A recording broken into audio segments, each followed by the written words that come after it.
서울 강남 수라한 정식에서 점심 장사가 끝난 뒤였습니다. 순자는 깨끗이 정리된 주방을 마지막으로 둘러보며 직원들에게 미소를 지었습니다. 오늘은 먼저 퇴근합니다. 엄마 기일이라. 직원들은 일제히 고개를 숙이며 인사했습니다. 사장님, 조심히 다녀오세요. 순자는 주차장에 세워둔 검은색 세단에 올라탔어요. 오랜만에 찾는 고향길, 가슴 한켠이 묘하게 설렜습니다. 고속도로를 달리는 동안 차창 밖으로 펼쳐지는 풍경이 변해갔습니다.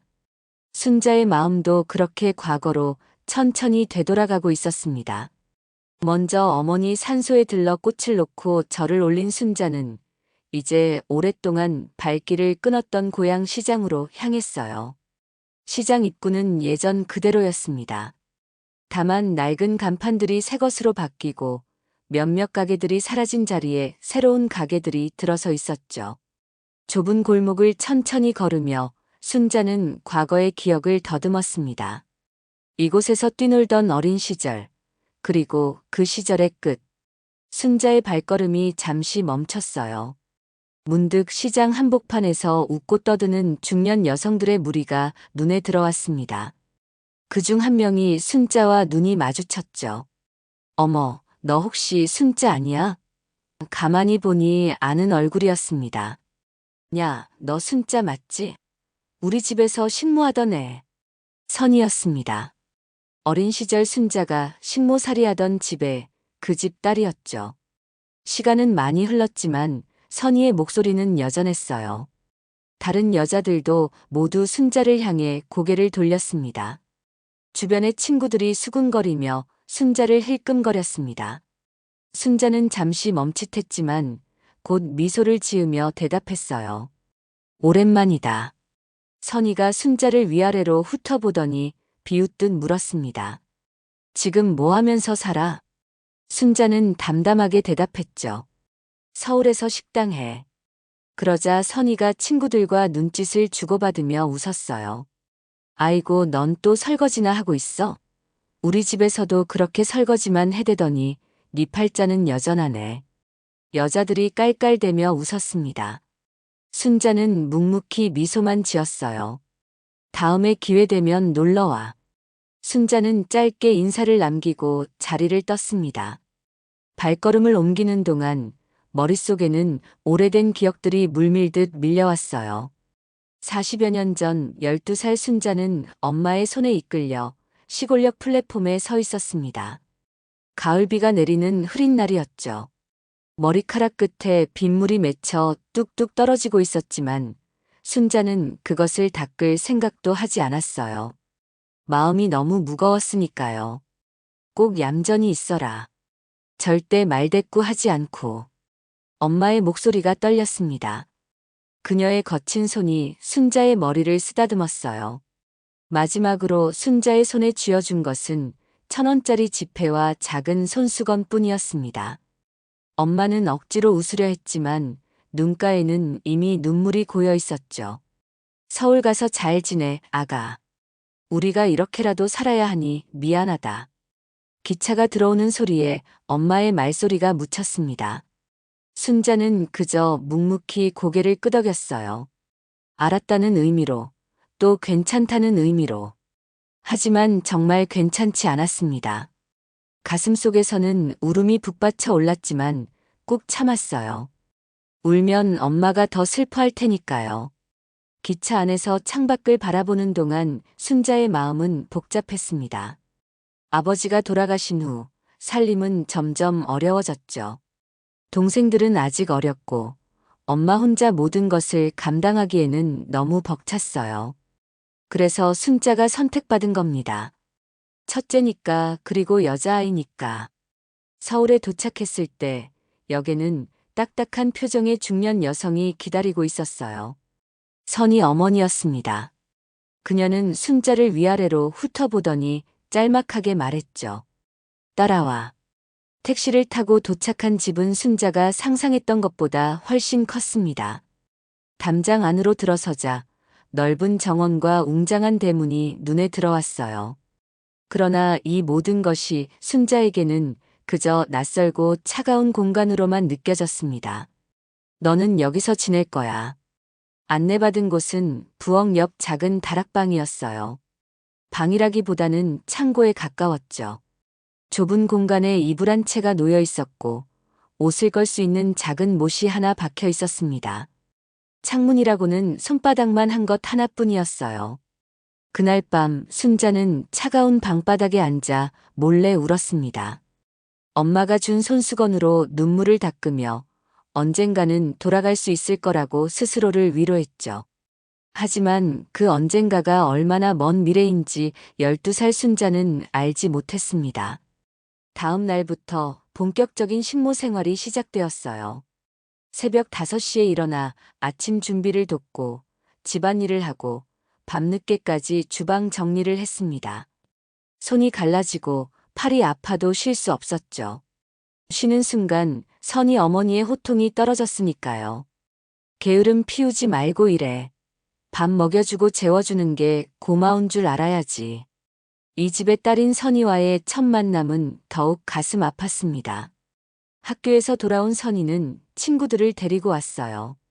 그리고 순자를 가리키며 말했죠. 얘가 우리 집 부엌댁이야. 이름이 뭐더라? 아, 순자. 친구들은 킥킥거리며 웃었습니다. 순자는 고개를 숙인 채 아무 말도 하지 않았어요. 그저 손에 들고 있던 걸레를 더 꽉 쥘 뿐이었죠. 그 순간 순자는 자신이 이름 없는 존재가 되어버렸다는 것을 깨달았습니다. 그저 부엌댁이 그뿐이었어요. 하지만 가슴 깊은 곳에서는 작은 불씨가 타오르고 있었습니다. 언젠가 자신의 이름을 되찾고 당당하게 살 수 있는 날이 올 거라는 희망의 씨앗이었죠. 그 불씨는 모진 나날 속에서도 꺼지지 않고 계속 타올랐습니다. 시간은 흘러 순자와 선희 모두 17살이 되었습니다. 같은 나이 하지만 전혀 다른 삶을 살고 있었죠. 선희는 명문여고에 다니며 피아노를 배우고 있었어요. 매일 아침 교복을 차려입고 학교로 향하는 선희의 뒷모습을 보며 순자는 자신과 선희 사이의 깊은 골을 실감했습니다. 순자야, 오늘은 대청소하는 날이니까 창문 틈까지 다 닦아놔. 아침부터 선희 어머니의 목소리가 부엌에 울려 퍼졌어요. 순자는 묵묵히 고개를 끄덕였습니다. 5해가 넘는 세월 동안 순자는 말대꾸하는 법을 잊어버렸죠. 말대꾸는 더 많은 일과 더 심한 꾸중을 의미했으니까요. 그날 오후 집안에 아무도 없는 시간이었습니다. 순자는 거실 청소를 마치고 피아노 앞에 서 있었어요. 까만 건반 위에 손가락을 얹어 보았죠. 선희가 연습하는 모습을 몰래 지켜보면서 순자도 어느새 멜로디를 외우고 있었습니다. 조심스럽게 한 음 눌러보았어요. 서툴렀지만 그래도 어렴풋이 음악이 되어 방 안에 퍼졌습니다. 순자의 입가에 미소가 번졌어요.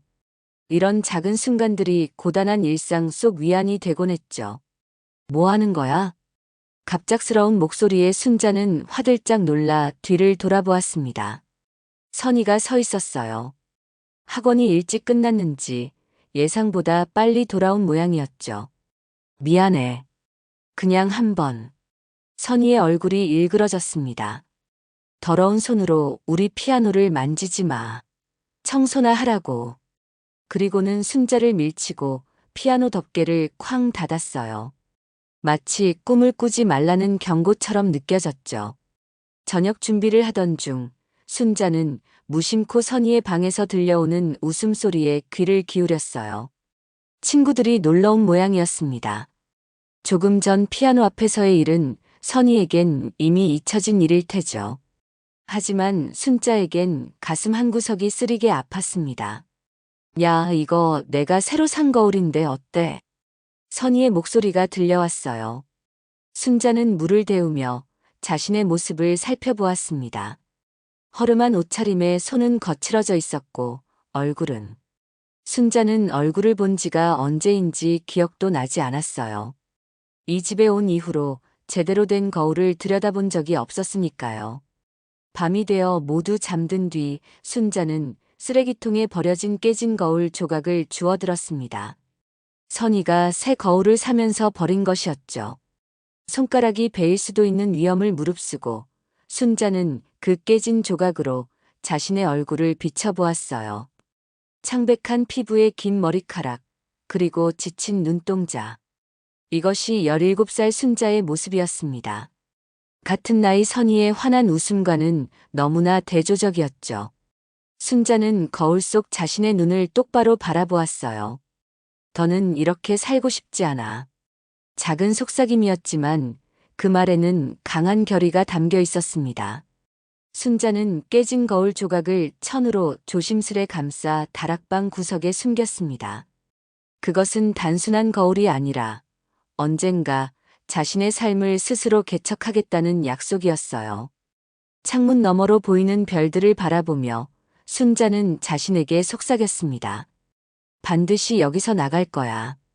그리고 깊은 잠에 빠져들었어요.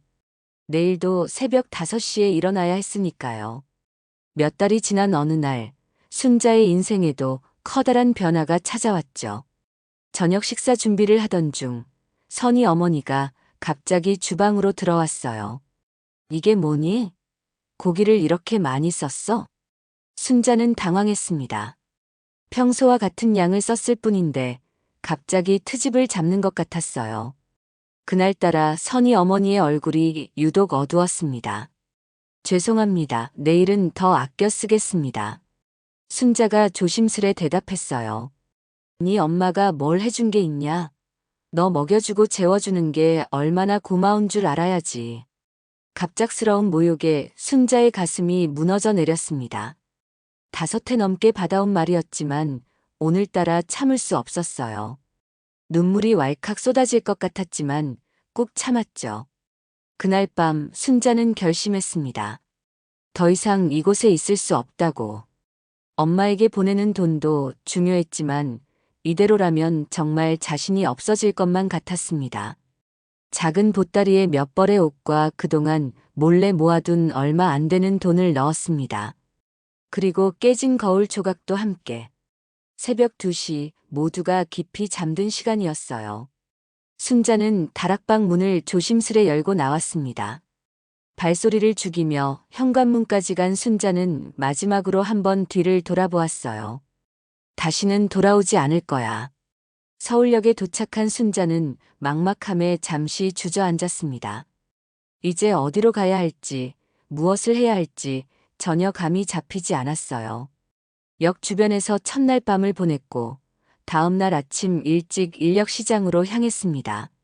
순자는 며칠째 낀 일을 제대로 챙기지 못했습니다. 역 앞 작은 포장마차에서 라면 한 그릇을 사 먹으며 주변을 살폈어요.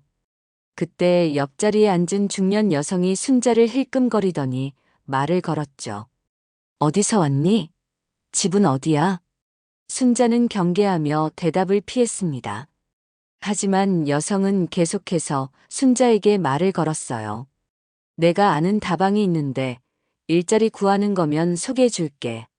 숙식도 제공하고. 처음에는 고마운 제안처럼 들렸습니다. 하지만 그 여자의 눈빛이 왠지 순자를 불편하게 만들었어요. 라면을 다 먹고 계산을 하려는데 옆 테이블에서 가만히 듣고 있던 젊은 남자가 갑자기 말을 걸었습니다. 저기 혹시 일자리 찾고 있나요? 순자가 의아한 표정으로 바라보자 그 남자는 작은 목소리로 말했어요. 방금 그 여자분이 하신 말씀 들었는데 조심하세요. 그 여자는 불법 유흥업소 소개하는 분입니다. 순자는 놀라서 뒤를 돌아보았지만 여자는 이미 자리를 떠난 뒤였습니다. 깜짝 놀란 순자의 표정을 보며 남자가 말을 이었어요. 처음 서울 오셨죠? 제 이름은 진수라고 합니다. 저는 근처 봉제 공장 반장인데 일손이 부족해서요. 혹시 관심 있으시면. 진수는 공장 주소가 적힌 명함을 건넸습니다. 순자는 잠시 망설였죠. 또 다른 함정일지도 모른다는 의심이 들었으니까요. 걱정 마세요. 제 여동생도 그 공장에서 일하고 있어요. 같이 지내면 될 거예요. 순자의 고민을 읽은 듯 진수는 안심시키는 말을 덧붙였습니다. 결국 순자는 그를 따라가기로 했어요. 다른 선택지도 없었으니까요. 봉제 공장에 도착하니 실제로 여러 여성들이 재봉틀을 돌리고 있었습니다. 진수는 순자를 여동생 미영에게 소개했어요. 새로운 친구야. 잘 챙겨줘. 미영은 순자에게 따뜻한 미소를 지어 보였죠. 이리 와. 내가 일도 가르쳐 줄게. 순자에게는 천국과 같은 제안이었습니다. 비록 공장 일은 고되었지만 자신의 노동의 대가가 주어진다는 사실이 행복했어요. 매일 아침부터 밤까지 재봉틀을 돌렸고 손가락이 바늘에 찔려도 멈추지 않았습니다. 진수는 종종 힘든 일을 맡을 때마다 몰래 도와주곤 했어요. 너 참 대단하다. 이렇게 어린데도 불평 한마디 없이. 그의 따뜻한 말 한마디가 순자에겐 큰 위로가 되었습니다. 처음으로 누군가가 순자의 존재 자체를 인정해주는 것 같았어요. 시간이 흐르며 둘은 자연스레 가까워졌고 결국 사랑에 빠졌습니다. 순자야, 우리 결혼하자. 23이 된 순자에게 진수가 프로포즈했어요. 작은 반지를 내밀며 한 약속은 순자의 가슴을 뛰게 했습니다. 드디어 자신만의 가정을 꾸릴 수 있다는 기대감에 순자는 행복했죠. 정말 그래도 돼? 진수는 웃으며 고개를 끄덕였어요. 당연하지. 넌 내 인생에서 가장 소중한 사람이야. 그 순간 순자는 깨달았습니다. 자신도 누군가에게 소중한 존재가 될 수 있다는 것을. 5해 넘게 부엌대기로 불리던 시간은 이제 과거가 되어가고 있었죠. 진수와 순자는 작은 결혼식을 올렸습니다. 화려한 드레스도 호화로운 예식장도 없었지만 순자에게는 그 어떤 결혼식보다 아름다운 날이었어요. 공장 동료들이 모두 모여 축하해 주었고 미영은 순자를 꼭 껴안으며 이제 진짜 언니가 된대라고 말했죠. 결혼 1년이 지났을 무렵 둘이 모은 돈과 은행 대출을 합쳐 시장 근처에 작은 백반집을 열었어요. 진순이네라는 이름으로 말이죠.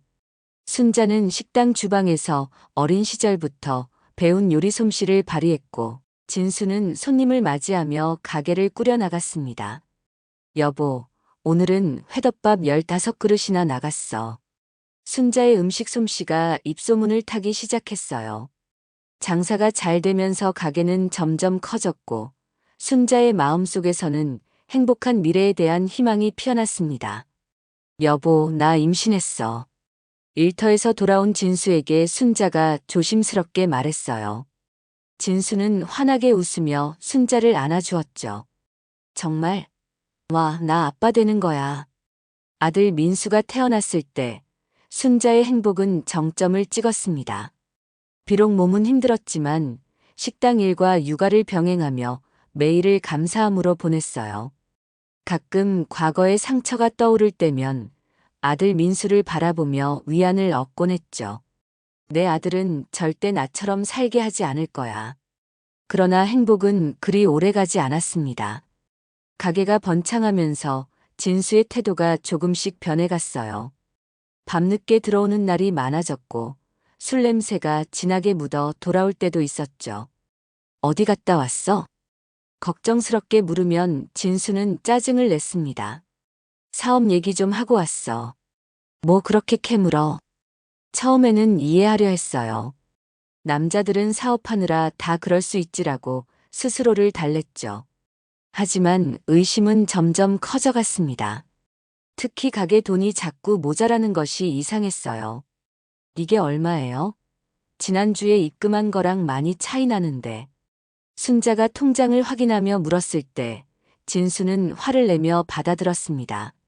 내가 알아서 할게. 넌 그냥 주방이나 잘 봐. 그날 밤 순자는 진수의 전화기를 몰래 확인했어요. 수상한 메시지들이 가득했죠. 오빠, 오늘도 같이 놀러 갈 거지? 돈 좀 더 가져와. 이름 모를 여자와 주고받은 메시지들이었습니다. 순자는 손이 떨리고 다리에 힘이 풀렸습니다. 그토록 믿었던 사람, 자신을 구원해줬다고 생각했던 사람이 이렇게 배신할 줄은 몰랐죠. 다음 날 순자가 민수를 어린이집에 데려다 주고 돌아왔을 때 집은 텅 비어 있었습니다. 진수의 옷가지들이 사라졌고 통장에 있던 돈도 모두 인출되어 있었어요. 식당 금고에 있던 현금도 자취를 감췄죠. 순자는 바닥에 주저앉아 울었습니다. 모든 것을 잃었다는 절망감이 밀려왔어요. 그런데 그때 초인종이 울렸죠. 문을 열자 낯선 남자가 서 있었습니다. 진수 씨 계십니까? 누구시죠? 저 돈 받으러 왔는데요. 진수 씨가 빚을 안 갚으셔서 그렇게 연달아 찾아오는 채권자들. 순자는 그제야 진수가 도박에 빠져 엄청난 빚을 졌다는 사실을 알게 되었습니다. 가게도 이미 담보로 잡혀 있었죠. 결국 순자는 모든 것을 정리하고 가게 문을 닫아야 했어요. 엄마 아빠 언제 와? 민수의 순진한 질문에 순자는 말을 잇지 못했습니다. 그저 아들을 꼭 안아줄 뿐이었죠. 괜찮아. 우리 둘이 잘 살 수 있을 거야. 작은 월세방으로 이사한 순자는 매일 아침 민수를 업고 일자리를 찾아 거리를 돌았습니다. 식당 경험을 살려 작은 분식집에서 일하게 되었어요. 비록 월급은 적었지만 민수를 키울 수 있는 정도는 되었죠. 하지만 순자의 마음속에는 깊은 상처가 남았습니다. 다시는 누구도 완전히 믿지 않겠다는 다짐, 그리고 스스로의 힘으로 살아가야 한다는 절실함이 자리 잡았어요. 진수가 남긴 상처는 오래도록 아물지 않았지만 그것이 오히려 순자를 더 강하게 만들었는지도 모릅니다. 밤늦게 민수를 재우고 순자는 작은 창문으로 하늘을 바라보았습니다. 이번에는 내 힘으로 일어설 거야. 그 말은 스스로에게 하는 단단한 약속이었어요. 그렇게 10년 일한 세월이 흘렀습니다. 고등학생이 된 민수가 가방을 메고 현관문을 열었습니다. 순자는 부엌에서 나와 아들의 등교하는 모습을 바라보았어요. 도시락 챙겼니? 오늘 저녁엔 늦을 거야. 냉장고에 반찬 있으니까 데워 먹어. 민수는 고개를 끄덕이며 웃었습니다. 알겠어요. 엄마도 무리하지 마세요. 문이 닫히고 순자는 잠시 그 자리에 서 있었어요. 어느새 아들은 자신보다 키가 커버렸고 반듯한 청년으로 자라고 있었죠. 그 시간 동안 순자도 많은 변화를 겪었습니다. 여러 음식점에서 일하며 실력을 쌓았고 작은 분식집에서 주방장까지 올라갔어요. 그리고 마침내 10년간의 노력 끝에 자신만의 가게를 열 수 있었습니다. 수라한 정식이란 간판을 단 작은 가게는 비록 큰 길에서 조금 떨어진 골목에 있었지만 순자에겐 자신의 모든 것을 담은 공간이었어요. 처음에는 손님이 거의 없어 걱정도 많았지만 정성스럽게 준비한 음식의 맛이 알려지면서 점차 단골이 생기기 시작했습니다. 특히 순자가 어머니에게 배웠던 순두부찌개는 손님들 사이에서 입소문이 자자했어요. 비록 작은 가게였지만 순자는 매일 새벽부터 일어나 직접 재료를 고르고 정성껏 음식을 준비했습니다. 저기요, 순두부찌개 하나 주세요. 어느 비 오는 날, 한 중년 남성이 문을 열고 들어왔어요. 비에 살짝 젖은 정장 차림이었고 지친 기색이 역력했습니다. 그는 조용히 구석자리에 앉아 메뉴판을 살펴보았어요. 저희 순두부찌개가 특선이에요. 순자가 권했습니다. 남자는 고개를 끄덕였고 음식이 나오자 깊은 생각에 잠긴 듯 천천히 먹기 시작했어요. 한 숟가락, 두 숟가락. 그러더니 갑자기 눈시울이 붉어졌습니다. 괜찮으세요? 순자가 걱정스럽게 물었어요. 네. 이 맛이 우리 어머니가 해주시던 맛과 똑같네요. 그 남자는 강현식이었습니다. 건설회사 대표였죠. 그날 이후로 그는 단골이 되었어요. 항상 좋은 차를 타고 왔지만 어딘가 쓸쓸해 보였습니다. 어느 날 가게를 닫을 무렵 노숙자 할아버지가 문 앞에서 서성였어요. 비가 내리는 추운 날이었습니다. 혹시 남은 음식이 순자는 망설임 없이 깨끗한 그릇에 밥과 반찬을 담아 포장했습니다. 남은 거 아니에요. 깨끗한 음식이니 편하게 드세요. 강현식이 그 모습을 지켜보고 있었어요. 그의 눈빛이 달라졌습니다. 그렇게 강현식은 하루가 멀다 하고 순자의 식당에 발걸음을 했습니다. 사장님, 오늘은 좀 일찍 문 닫으시나요? 벌써 3년째 단골이 된 강현식이 물었습니다. 매주 3번씩 꼬박꼬박 찾아오던 그는 이제 술한 정식의 일부나 다름없었어요. 순자는 주방에서 나오며 미소를 지었습니다. 네, 오늘은 아들 학교 상담이 있어서요. 강현식은 고개를 끄덕였습니다. 그는 사업으로 바쁜 와중에도 항상 같은 시간에 식당을 찾았어요. 처음에는 순두부찌개의 맛 때문이라고 했지만 시간이 지날수록 순자와 나누는 짧은 대화가 그를 이 자리로 이끄는 것 같았습니다. 사실 강현식에게는 아픈 과거가 있었어요. 10년 전 교통사고로 아내와 아들을 잃었고 그 후로는 오직 일에만 파묻혀 살았습니다. 회사는 성장했지만 돌아갈 가정이 없어 그의 성공은 공허하게만 느껴졌죠. 주변에는 돈 때문에 모여드는 사람들 뿐 진정한 마음을 나눌 리가 없었습니다. 그렇게 외로운 날들을 보내던 중 우연히 들어선 술한 정식에서 어머니의 손맛을 느꼈고 그곳의 사장 순자에게서 따뜻함을 발견했어요. 강 사장님, 요즘 얼굴색이 안 좋아 보이네요. 어느 날 저녁 순자가 걱정스럽게 말했습니다. 강현식은 억지로 웃으려 했지만 얼굴은 창백했어요. 괜찮습니다. 그냥 조금 피곤해서. 순자는 그의 말을 듣지 않고 주방으로 향했습니다. 잠시 후 정성스럽게 끓인 죽을 들고 나왔어요. 밥보다는 이게 속에 더 좋을 거예요. 건강부터 챙기셔야 일도 하시죠.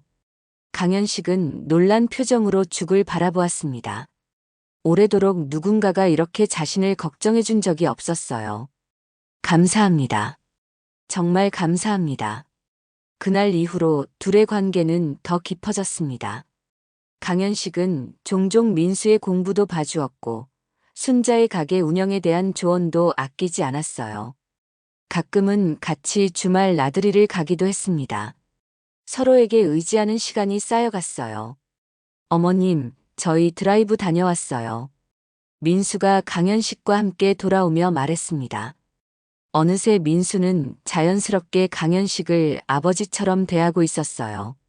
순자는 그 모습을 보며 가슴이 따뜻해졌습니다. 4년의 시간이 흘렀을 무렵 강현식이 진지한 표정으로 찾아왔어요. 가게 문을 닫고 난 후였습니다.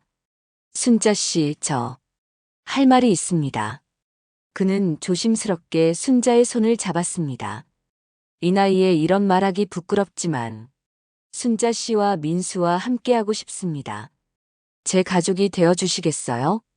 순자는 잠시 말을 잇지 못했어요. 진수의 배신 이후로 다시는 누구도 믿지 않겠다고 다짐했는데 하지만 4년간 강현식이 보여준 진심은 거짓일 수 없었습니다. 좋아요. 순자의 대답에 강현식의 눈에 눈물이 고였습니다. 정말 괜찮으신 거예요? 네. 민수도 당신을 좋아하잖아요. 그리고 저도요.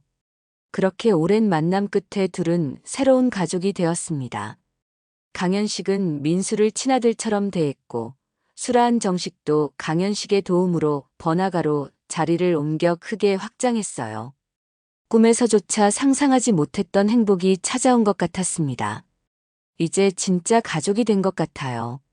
강현식이 순자의 어깨를 감싸며 말했습니다. 그들은 서로의 상처를 보듬으며 조금씩 치유해 나갔어요. 잃어버렸던 것들을 다시 찾은 것처럼 두 사람의 마음은 단단하게 이어져 갔습니다. 사장님, 내일도 VIP룸 예약이 다 찼습니다. 매니저가 공손하게 보고했습니다. 순자는 예약 명단을 살펴보았어요. 이제 강남 한복판에 자리 잡은 술한 정식은 서울 최고의 한정식 레스토랑으로 명성을 날리고 있었죠. 예약 없이는 자리를 잡기 힘들 정도였습니다. 김선희? 낯익은 이름이었어요. 순자의 가슴이 묘하게 뛰었어요. 얼마 전 어머니 기일로 고향에 다녀온 일이 생각났습니다. 시장에서 만난 선희와 그 일행들의 비웃음. 넌 또 설거지나 하고 있는 거네. 네, 손님 중 한 분이 특별히 대표님께 인사드리고 싶다고 하셨습니다. 순자는 고개를 끄덕였어요. 알겠어요. 내일은 제가 직접 챙기겠습니다. 다음 날 오후 화려하게 차려입은 6명의 중년 여성들이 레스토랑에 들어섰어요. 선희를 중심으로 한 고향 친구들이었습니다. 그들은 입구부터 탄성을 내뱉으며 호들갑을 떨었죠. 어머, 여기 인테리어만 봐도 비싸 보인다. 우리가 오늘 큰맘 먹고 제대로 왔네. 선희가 자랑스럽게 말했어요. 내가 어렵게 예약한 거야. 지금 이 집이 연예인들도 줄 서서 기다린다잖아. 그들은 VIP룸으로 안내되었고 최고급 한정식이 차례로 나왔습니다. 식사 내내 그들은 사진을 찍고 SNS에 올리느라 바빴어요. 이 집 음식 정말 대단하다. 어쩜 이렇게 맛있을 수가. 사장이 요리 천재라던데. 특히 순두부찌개는 정말 일품이래. 식사가 거의 끝나갈 무렵 선희가 직원을 불렀어요. 저기요, 사장님께 인사드리고 싶은데 가능할까요? 직원은 공손하게 고개를 숙였습니다. 네, 말씀드리겠습니다. 잠시 후 문이 열리고 순자가 우아한 걸음으로 들어섰어요. 고급스러운 한복 차림의 단아한 분위기를 풍기는 그녀의 모습은 예전의 모습과는 비교할 수 없었습니다. 안녕하세요. 음식은 맛있게 드셨나요? 선희가 와인 잔을 떨어뜨렸어요. 넌 순자. 다른 친구들도 충격으로 말을 잇지 못했습니다. 순자는 미소를 지었어요. 오랜만이다, 선희야. 그리고 너희들도. 선희가 자리에서 벌떡 일어났습니다. 너, 내가 이 집 사장이라고. 순자는 고개를 끄덕였어요. 그래. 내가 수라한 정식의 대표야. 방 안에 침묵이 내려앉았어요. 선희의 얼굴이 하얗게 변했습니다. 거짓말. 내가 설거지한다는 식당이 여기라고. 순자는 테이블 앞에 앉았습니다.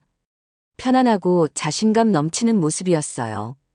재미있게도 내 말이 내게 큰 동기부여가 됐어. 그래, 설거지할 때부터 시작해서 언젠가 내 식당을 가져야겠다고 결심했으니까.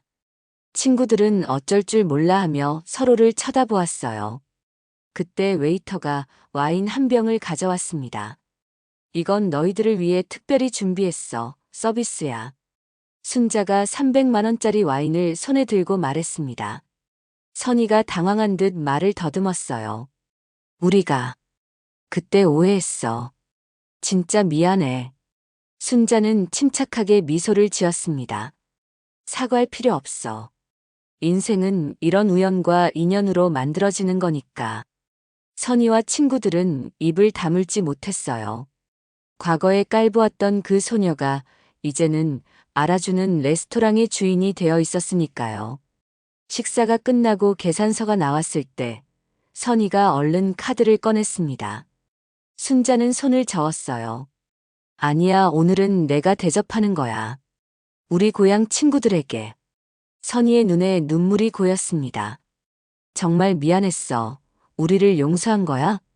순자는 자신감 넘치는 미소를 지었어요. 용서할 게 뭐 있어? 그저 내 인생을 살았을 뿐이야. 그리고 순자는 선희의 손을 잡았습니다. 그래, 난 너희 집 식모였어. 그 시간들이 있었기에 지금의 내가 있는 거야. 그 어떤 순간도 부끄럽지 않아. 그 자신감 넘치는 모습에 선희와 친구들은 말문이 막혔어요. 선희와 친구들이 떠난 후 순자는 레스토랑 테라스에서 서울의 야경을 바라보았습니다. 잠시 후 강연식이 다가와 그녀의 어깨를 감쌌어요. 친구들은 잘 만났니요? 순자는 깊은 숨을 내쉬었습니다. 마치 인생의 한 장을 완벽하게 마무리한 것 같아요. 더 이상 미련도 상처도 없어요. 그날 밤 옥상 정원에서 별을 바라보며 순자는 생각했습니다. 과거의 상처가 오히려 자신을 더 강하게 만들었다는 것을, 그리고 자신의 진정한 승리는 성공이 아니라 그 모든 과정을 자랑스럽게 받아들일 수 있게 된 것이라는 것을요. 난 부끄럽지 않아. 내 인생의 모든 순간이 지금의 나를 만들었으니까. 완벽한 인생 역전의 그 순간, 순자의 미소는 서울의 어떤 불빛보다 밝게 빛났습니다.